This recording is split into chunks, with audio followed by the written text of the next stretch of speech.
Welcome to another Smart Devpreneur episode. Today what we're going to look at is the MaterialUI Grid component.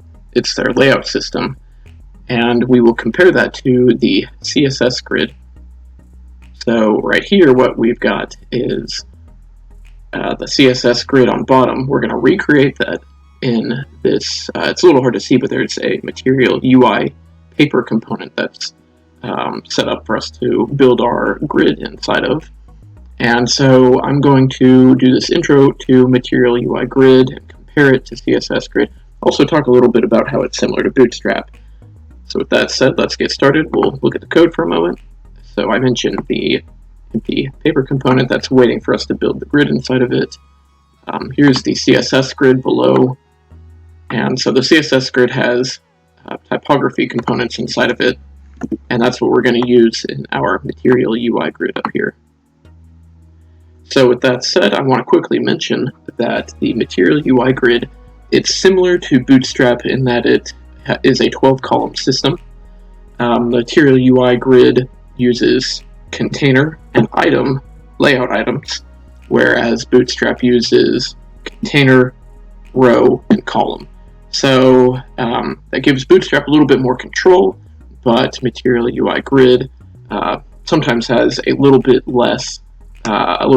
fewer elements in it, and relies a little bit more on Flexbox to get the positioning of items in the right spot. So with that said, let's just start writing some code. Let's get that grid recreated. I'll talk through what I'm doing, what I'm thinking as I build this grid. So naturally, of course, we first need a container,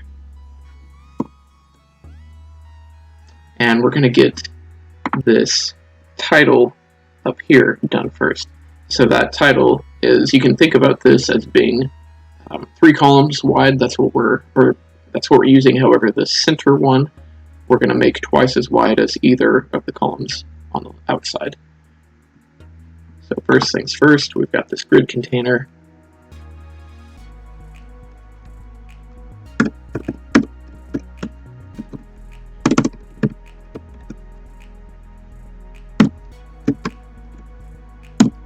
Get our typography going in there. Get the text we want. And just for good measure, we'll put XS equals 12 on there. And we can't forget to give it our item layout type on there.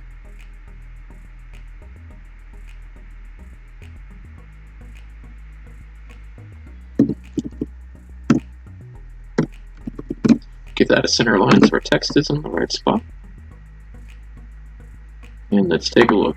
Always good to check, make sure everything's going as expected. Looks good. Of course, that was a pretty straightforward part.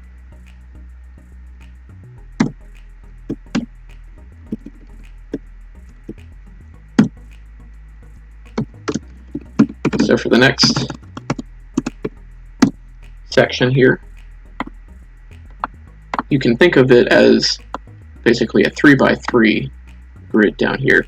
Now we don't have all of the items populated, and we're going to reflect that up here, but conceptually, that's what we have going on.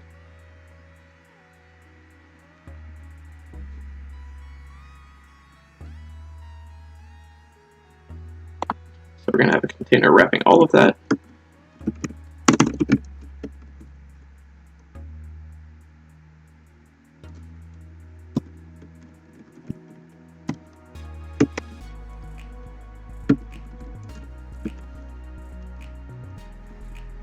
So we've got our top left, and just using text that describes where the item's going to live.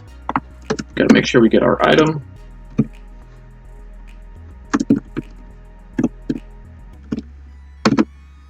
That should do it for getting that into the position that we want. So here, I'm actually going to leave this one as just XS. I'm not going to set it XS equals 3. Could do that. I mentioned I want the center column to be twice as wide as the left column or the right column.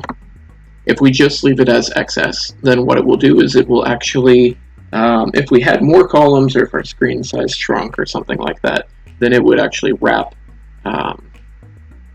It'll kind of auto-determine the width of this item.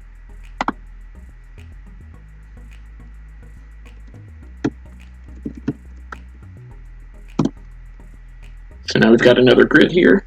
I'm going to give that the container type.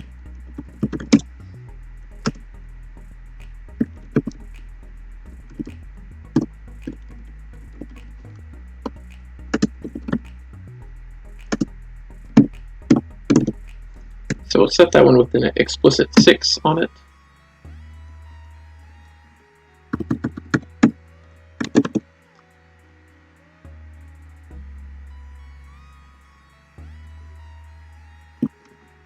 So let's see where we are. Okay, we need our grid item here.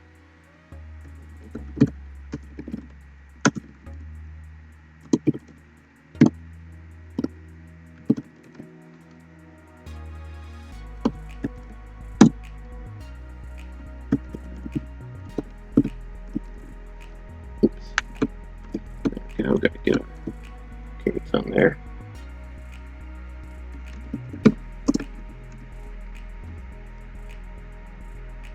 So it's going to be our center top. And let's go ahead and check how things look. Okay, that's okay that it's way over there to the right because we haven't put that third column on there to constrain it. Let's go ahead and copy paste these, get our center middle, our center bottom. See how that looks. Alright, that looks pretty good. If I move this align center, I'll try putting it on the column up here. Make sure that looks okay, but we'll do that in just a minute. Let's get one more grid on here. Get that final column in here.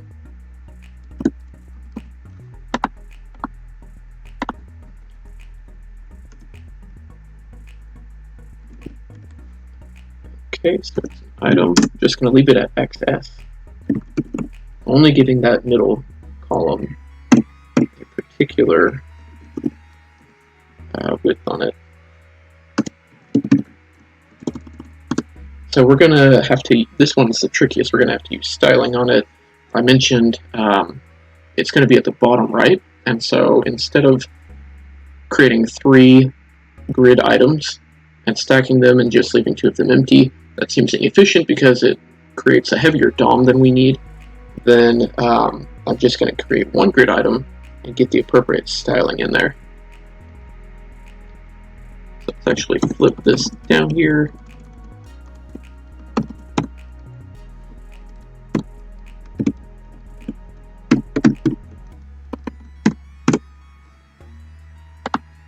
Let's see what we need to get. Looks like thinking through this, I think it needs to be a display flex on there. We need a flex direction.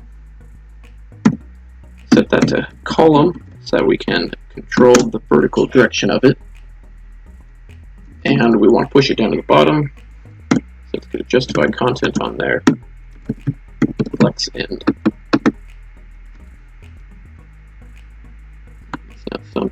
There's something about this. Oops. There we go. Let's try that.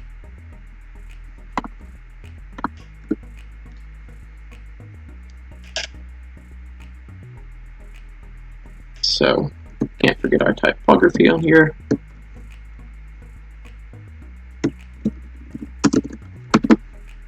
Let's see what that looks like. There we go. So that pushed this one down. So if you remember, I didn't create empty grid items over here. This one's just naturally at the top. This one, no grid items up here. Just use Flexbox styling options to push it down. Let's see if we can clean this up at all. Don't see why this won't work off the top of my head, but I'll put the align center up there. Take it off of here.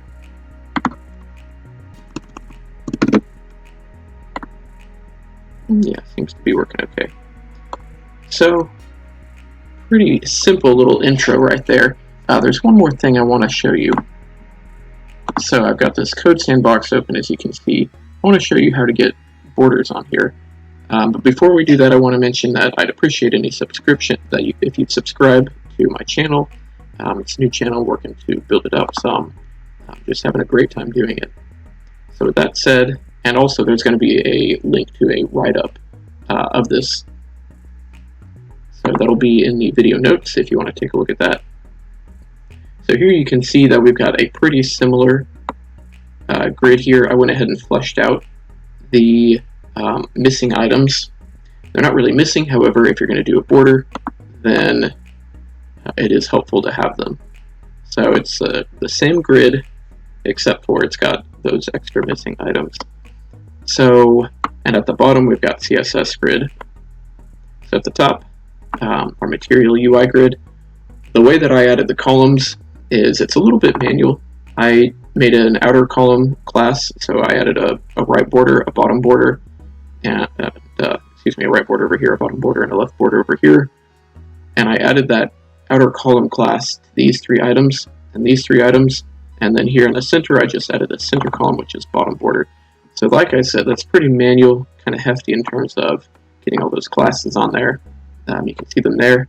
And then of course the top title, I did put a solid border on. So that accomplished getting a border around all the items. Now in the CSS grid, then I did add back in any missing cells or any missing items. So in our app over here, I didn't really mention it, but in CSS grid also, there's just no cells right here. I did add those back so that we could get a good border on them, and it's kind of an interesting technique for getting a border on the CSS grid. On the CSS grid, then what I did is I set a background color of gray, but then on the items here, all children in the grid have a background color of white. And then I use the CSS grid row gap and grid column gap to space the items a little bit apart. And so that just lets the gray background of the grid container, which has this grid wrapper class, it lets that gray background show through just a little bit. So you get some pretty nice looking borders there. So pretty cool stuff. And it's interesting to look at how the grid works with the grid template areas. So you can see my top cell, which up here on MaterialUI demo, that's just one item. It's also only one element. It's also one element down here, but it's an element that has a grid area of title defined on it. And so then CSS grid goes up here and it looks at your grid template area, and it says, okay, what all spots does title get? And so it stretches it out for you, kind of a different concept. But then each cell has its own template area, and CSS grid just handles the layout. It's really, really slick. So I hope you enjoyed this video, and hope you have a great day.